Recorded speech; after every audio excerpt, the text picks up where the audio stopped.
ଏହା ହେଉଛି ପାଣ୍ଡବମାନଙ୍କ ଅଜ୍ଞାତବାସ ସମୟର କଥା। ଦିନେ ଜଙ୍ଗଲରେ ବୁଲୁ ବୁଲୁ ସମସ୍ତଙ୍କୁ ଶୋଷ ଲାଗିବାରୁ ସେମାନେ ଗୋଟିଏ ଗଛ ତଳେ ବିଶ୍ରାମ ନେଲେ। ବଡ଼ ଭ୍ରାତା ଯୁଧିଷ୍ଠିର ତାଙ୍କ ସାନ ଭାଇ ସହଦେବଙ୍କୁ ଗୋଟିଏ ବଡ଼ ଗଛ ଉପରେ ଚଢ଼ି ପାଣିର ସନ୍ଧାନ କରିବାକୁ କହିଲେ।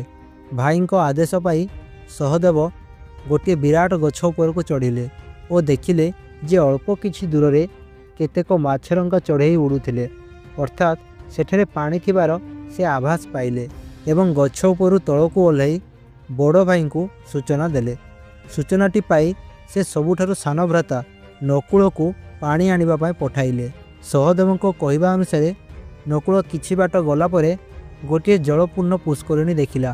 ତାଙ୍କୁ ମଧ୍ୟ ଶୋଷ ହେଉଥିଲା, ତେଣୁ ସେ ପାଣି ପିଇବା ପାଇଁ ଯେମିତି ଗୋଟାଏ ଉଞ୍ଜୁଳା ପାଣି ହାତରେ ଉଠାଇଲେ, ସେଠାରୁ କେହି ଜଣେ ଆବାଜ କରି କହିଲା, କିଏ ତୁମେ? ମୋର ବିନା ଅନୁମତିରେ ପାଣି କାହିଁକି ନେଉଛ?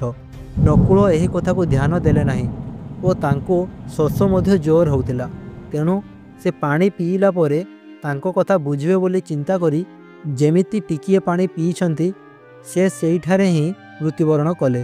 କିଛି ସମୟ ଗଲା ପରେ ନକୁଳ ନ ଆସିବାରୁ ଯୁଧିଷ୍ଠିର ଭ୍ରାତା ସହଦେବଙ୍କୁ ଆଦେଶ ଦେଲେ ନକୁଳକୁ ଖୋଜିବା ପାଇଁ।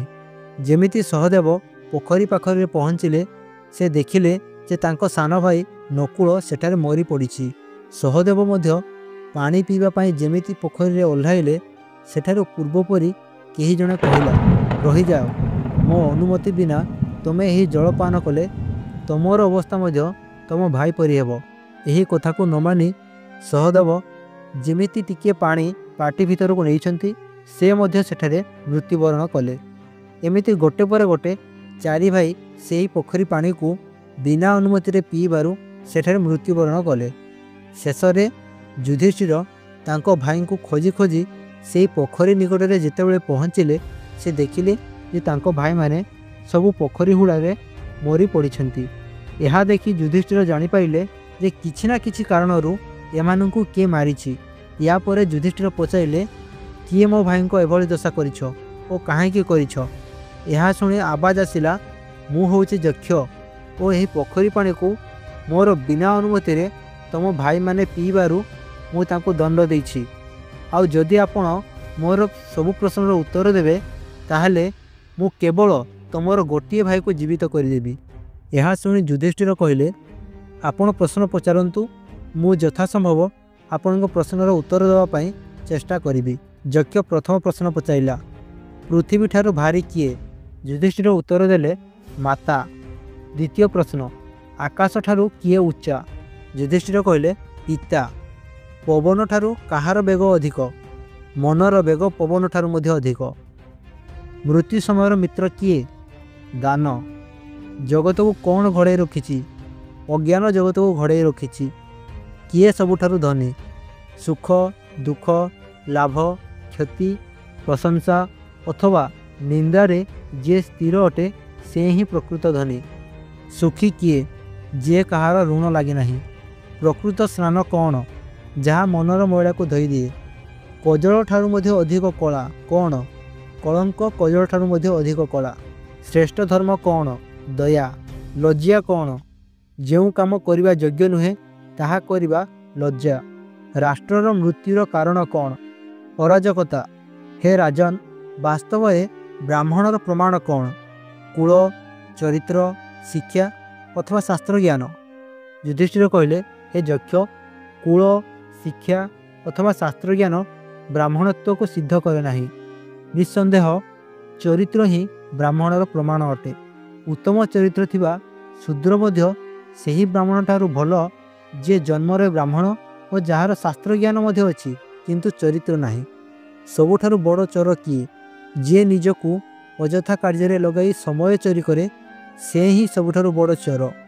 ଅର୍ଥାତ୍ ସମୟ ବହୁତ ମୂଲ୍ୟବାନ ଅଟେ।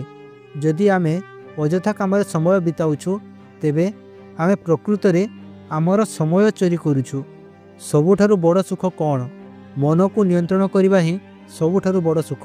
ଅର୍ଥାତ୍ ଯେତେବେଳେ ଆମ ମନ ଶାନ୍ତ ଓ ନିୟନ୍ତ୍ରିତ ରହିଥାଏ ସେତେବେଳେ ଆମେ ଖୁସି ରହିଥାଉ। ତେଣୁ ମନକୁ ଶାନ୍ତ ଓ ନିୟନ୍ତ୍ରିତ ରଖିବା ହିଁ ସବୁଠାରୁ ବଡ଼ ଖୁସି। ସବୁଠାରୁ ଆଶ୍ଚର୍ଯ୍ୟ କ'ଣ? ଲୋକମାନେ ପ୍ରତିଦିନ ମରୁଛନ୍ତି ତଥାପି लोक मैंने बंचार इच्छा प्रकाश करती। यह हूँ सबुठारु बड़ आश्चर्य, अर्थात मृत्यु निश्चित तथापि लोक मैंने सुख धन और शक्ति चाहते। यह एक बड़ आश्चर्य विषय। सबु प्रश्नर उत्तर पाई यक्ष कहले, हे राजन, आपण मोर सबु प्रश्नर उत्तर देइछंती, तेणु आपणक इच्छा अनुसार मु केवल आपणक गोटे भाई को जीवित करी। कहतु आपण केउ भाई जीवन चाहूँगी। युधिष्ठिर कहले, जदि आपण केवल गोटे भाई को जीवित करेंगे ताहले नकुल को जीवित करंतु। यह शुणी यक्ष आश्चर्य हो पचारे, हे कुंती पुत्र, आपण ठारे अर्जुन और भीम भली शक्तिशाली योद्धा थाउ थाउ कहीं नकुल को जीवित करने को चाहते। यह शुणी युधिष्ठिर उत्तर देले, मो पाई माता कुंती और माधुरी मध्य कौन सी अंतर नाही।